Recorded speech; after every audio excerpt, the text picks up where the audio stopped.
Selamat siang teman-teman semua dimanapun berada. Pada siang hari ini semoga teman-teman tetap sehat dan semangat. Pada video kali ini kita akan belajar teknik scalping. Oke. Namun di sini saya bermain scalpingnya di time frame 1 menit aja ya. Kita fokus di time frame 1 menit. Fokus analisa pertemuan antara satu candle bearish dan satu candle bullish gitu, atau candle bullish dan satu candle bearish yang membawa kekuatan untuk naik ataupun kekuatan untuk turun. Nah, disitulah kita manfaatkan untuk scalping seperti itu. Jadi ini kita samakan dengan scalping yang biasa kita pakai di binary gitu dia. Ini di forex MetaTrader 4 saya pakai OctaFX gitu ya teman-teman ya. Jadi di sini kita akan langsung aja analisa. Kita cek dulu market di sini sedang mengalami sideways.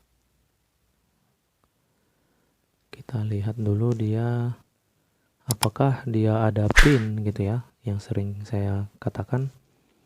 Nah, seperti ini misalnya. Ini dia yang disebut dengan pin-pin yang kita cari gitu. Nah, ketika dia naik tadi seperti ini, inilah kesempatan kita untuk entry sell gitu. Nah, gitu dia. Karena bisa dipastikan itu memang bakal terjadi penurunan nantinya. Bisa sampai 20 menit ke depan ya, atau 15 menit. Kalau kita biasanya bermain di binary di time frame 1 menitnya untuk scalping bisa 15 sampai 20 menit. Namun ini akan kita samakan, kita fokus saja ke time frame 1 menitnya gitu. Kita akan tradingkan. Oke, kita tunggu dia naik sedikit lagi. Namun di area sideways ini memang kita wajib hati-hati ya. Nah, ini kan tidak ada yang saling tembus, jadi dia ketika dia turun di sini, nah dia terpantul lagi naik. Di sana ada area resisten kembali atau support gitu ya, yang menjadi resisten di sini. Nah, itulah makanya turun lagi di sini. Nah, seperti itu. Oke, kita tunggu.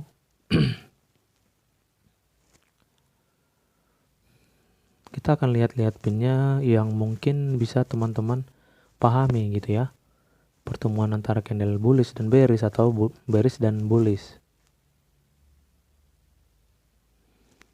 Jadi kita scalping pun bisa juga di time frame 5 menitnya gitu.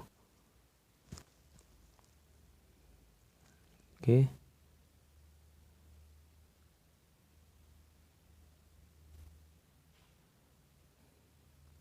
Tidak ada yang bagus momennya ya. Di sini momennya kurang ini dia, kurang baik. Itulah makanya memang di sideways ini agak sulit untuk bermain scalpingnya. Apalagi di time frame 1 menit ini gitu ya. Paling dia jangka pendek aja sih. Misalnya pertemuan candle ini. Nah, dia terhitung 1, 2, 3, 4, 5, 6, 7, 8, 9, 10. Terhitung 10 candle ataupun 10 menit. Nah, dia mengalami kenaikan, namun tidak jauh. Karena apa? Karena memang area lagi sideways. Seperti itu dia. Oke. Kita tunggu naik dikit lagi, kita mau entry sell. Karena kita menemukan pin ini ya. Nah, pin ini yang menjadi acuan kita. Namun dia masih memang terpantul di area ini, teman-teman. Makanya di sini dia melakukan penurunan. Namun tidak menembus area support ini juga. Nah, sama ini.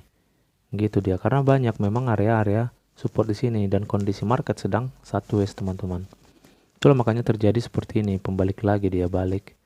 Namun ketika kita mendapatkan seperti ini, candle bearish dan candle bullish seperti ini, sebenarnya ini sudah membawa suatu kekuatan untuk turun dia.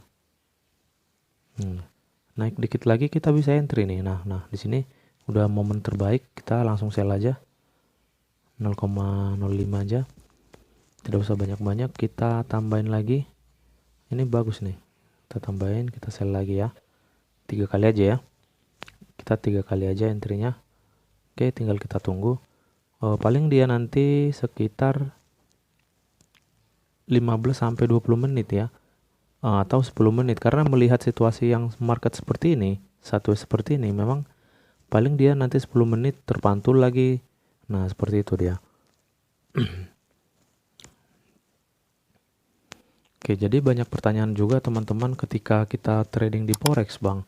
Apakah kalau kita depositkan seminimal mungkin, misalnya 400 ya minimalnya ya, kalau di OctaFX gitu ya, 400.000, yang bagus itu kita open berapa lot kan gitu.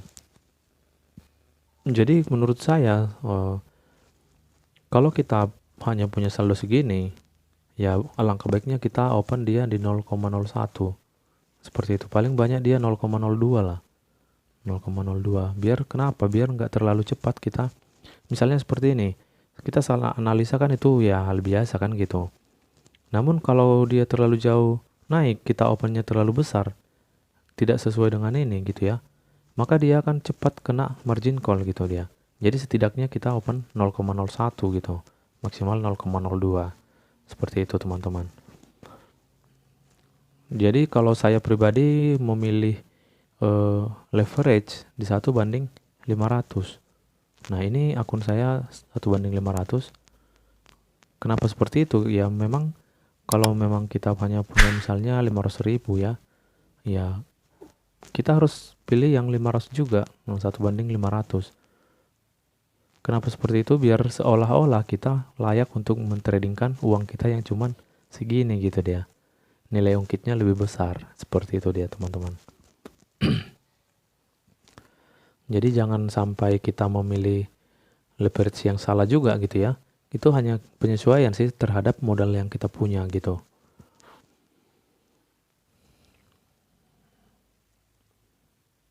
Oke, tinggal kita tunggu sekitar 10 sampai 15 menit. Dia udah pasti melakukan adanya penurunan dengan kita mendapatkan pin yang seperti ini ya. Kenapa seperti itu kan gitu. Nah, pin di sini menyatakan adanya kekuatan untuk turun, perintah untuk turun, sama halnya dengan ini. Walaupun memang di sini terbentuk support bang kan gitu dia. Nah, jadi ada support yang membawa informasi penurunan teman-teman, dan ada resisten yang membawa informasi kenaikan. Jadi semua tergantung daripada candle yang terbentuk gitu dia intinya. Bukan berarti memang terjadinya support itu memang akan adanya kenaikan ya, betul.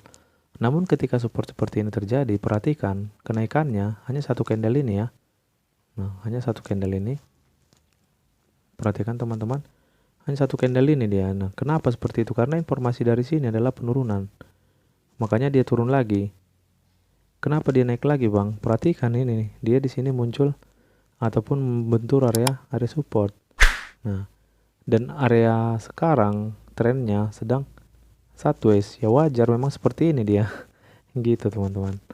Jadi harus kita pahami juga kenapa terjadi seperti ini.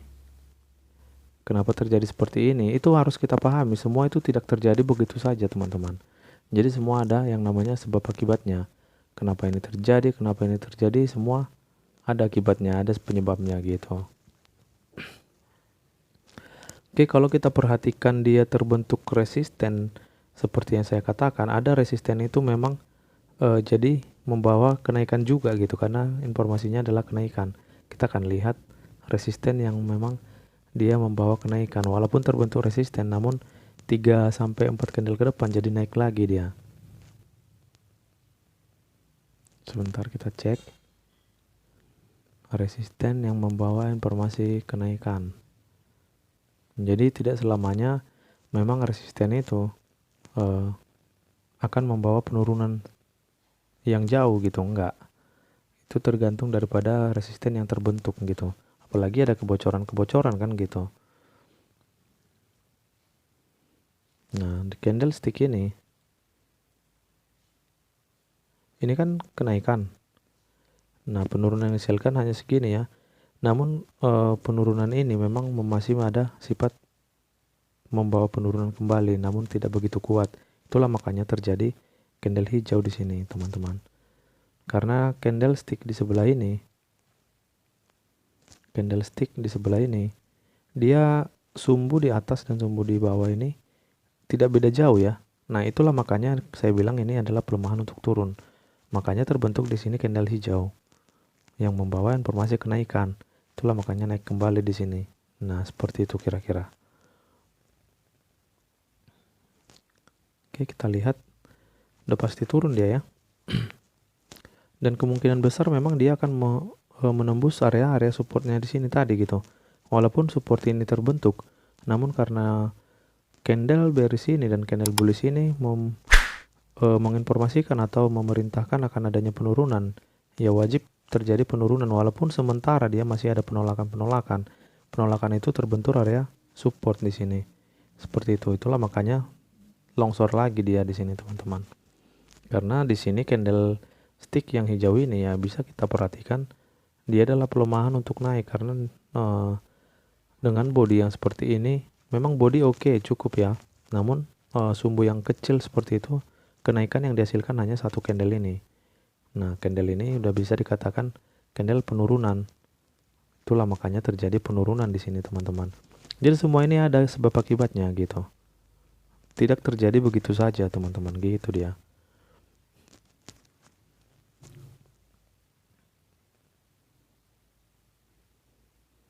Oke, jadi kita bisa aja memasang teknikal kita di binary, kita pasang di forex ini. Jadi ini technical scalping kita di binary gitu ya. Jadi bisa aja teman-teman. Yang penting sih candlestick ini wajib kita mahir gitu ya. Oke, kita cek dulu. Nah, jadi di area seperti ini teman-teman juga harus hati-hati. Ini paling kuat dia nanti sampai di sini dulu teman-teman. Baru ada koreksi lagi, pemantulan lagi, baru penurunan lagi gitu dia. Oke, jadi kita boleh cek dulu entry kita close saja.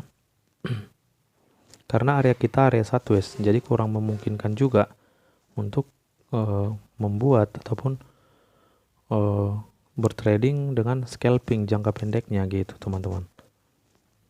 Oke, seperti itu. Oke, jadi profit kecil-kecil aja, yang penting kita selalu bersyukur sih. Apapun yang kita dapat, berapapun hasilnya ya wajib kita syukuri gitu dia. Nah, di sini dia longsor kembali. Kalau kita perhatikan areanya, nah dia di sini menyentuh area ini ya. Terakhir dia sampai juga di area ini ya. Sebentar. Nah, menyentuh area ini dia. Oke. Tadi kita entry di sini ya, di atas ya. Seperti itu. Nah, jadi mungkin itu dulu yang bisa saya jelasin pada video kali ini teman-teman. Semoga bisa bermanfaat. Dimanapun kita berada, kiranya kita tetap sehat-sehat dan rezeki kita semakin berlimpah. Terima kasih semuanya, selamat siang.